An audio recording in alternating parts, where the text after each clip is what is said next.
important people are very upset. They've got questions. You were the last person to see the president alive. Did you kill him? No. Xavier, is a part of you happy that Cal is dead? Wow, what a show.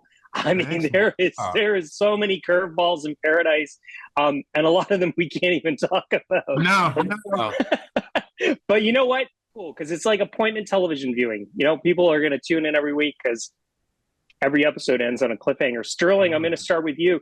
Yeah. You know, you worked with Dan Fogelman on This Is Us. He also creates Paradise. Tell us about how he pitched you this new series. Well, I was upset that he didn't write a role for me in Only Murders in the Building. So I said, you have to make it up to me. That's not how it went. But he wrote the script. He said as he was writing it, he had me in mind for this character. He asked me to take a look at it and see how I responded to it. I responded immediately, or maybe not immediately, because sometimes if I don't read things fast enough for Dan, he may send me a text in between. He's like, have you read it yet? And so it may have taken me a week, but as soon as I read it, I was so excited and so incredibly flattered that he considered me. Like, to be honest, like, this sounds strange, but I've been very much a journeyman actor for the majority of my career, and it's been only recent that people have been like, hey man, what would you like to do? And so even with someone that I worked with for 6 years and being like, hey man, I got something for you, and you're kind of in the middle of this whole thing, I am beyond flattered and thankful to the dude for keeping me in mind. So it's awesome. It was awesome. Julianne and James, what was it about the genre? I mean, man, there's just so much going on there. Hook the two of you in. I think it's exactly what you said. There's just so many twists and turns. So it's like this beating heart of this community and these different relationships, but then you've just got all these unexpected places that it goes. And then, you know, the final twists that we can't reveal today that just make it extra exciting. Dan is a wonderful writer, and a script like this doesn't cross your desk very often. So for me also, it was a very easy yes, especially with Sterling and James on board. Just felt like a privilege to get to join the party. Oh, well, yeah, I think I'll echo everything they said, but also, yeah, just I love a good script that subverts, and Dan is very good at subverting and bringing the audience down these pathways where you don't feel very secure in knowing where you're going. Yeah. I think there's a great thrill in that. And so when I read the first script, it was exciting to me, just as a, you know, as someone who's seen the story for the first time. And I'm attracted to projects and roles where you feel like, oh, I want to tell this story to someone else, and I want to do it this way with these people, with Dan, who's just a tremendous showrunner.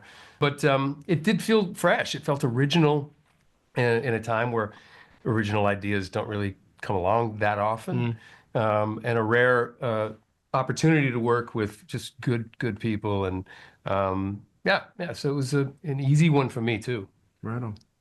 This show's going to be, one of those ones that people are going to tune into every week. So the three of you can go down the line. Sterling, you can kick it off. Make your date night pitch for couples, because, I mean, I think this is a great show for husband, wife, partners to just check out every week. Yeah, no, listen, the show has an engine. The who done it, the why they did it is a strong engine, but like there's such character development and richness and history with all these people.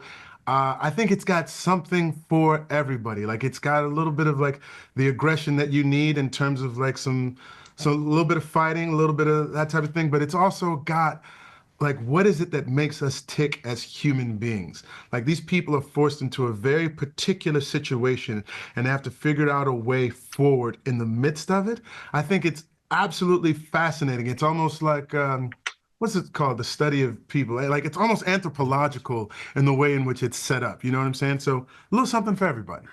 I would say it's a political thriller with a sprinkle of sci-fi and the beating heart of humanity. And you want to have someone to be able to cling to in certain moments because you will be surprised. Yeah. I can't add to that. I think it's perfect. Yeah. Got to the end of the series. Obviously, you can't tell me how it ends or tell us how it ends, but describe the ending in 3 emojis. Oh God. Lord, the end of the series or the end of the season? The end of the season, because we're hoping that it's just the end of the season. I think it's. Can I do 3 of the same emojis? Go ahead. Which ones? Like the eyes wide. You know? Yeah. Like, oh, like the bug eyes just sort of thing. Yeah, mouth closed, giant eyes. Yeah. Holy cow. Like, I would think I would start off with an emoji with somebody sweating. Right? And a headache. Something like that, maybe a headache, and then maybe at the end of it, like that melting one where the like part of the yellow is like on the ground. That's a good one. Yeah. Julianne, you like emojis? My favorite emoji is the face with just the straight mouth. Yeah. 3 of those I'm giving the end of the series.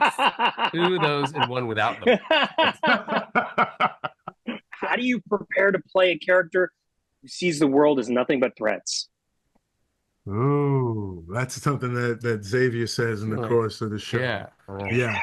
You know what? It's interesting because I think about how Sterling would respond naturally, and then basically I kind of do the opposite. Because I sort of try to look for the sunshine and the angels and the beauty in all of humanity. It's sort of in a Mother Teresa way. I try to see Christ in everyone and whatnot. And so basically I was like, all right, Brown, do the opposite.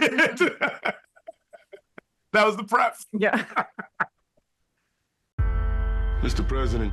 Agent Collins, come on in. When I became president, first thing I asked was about the secrets. Aliens. Who killed JFK? Out of every one of my details, you're the only one I really trust. I'd like to talk to you about the future.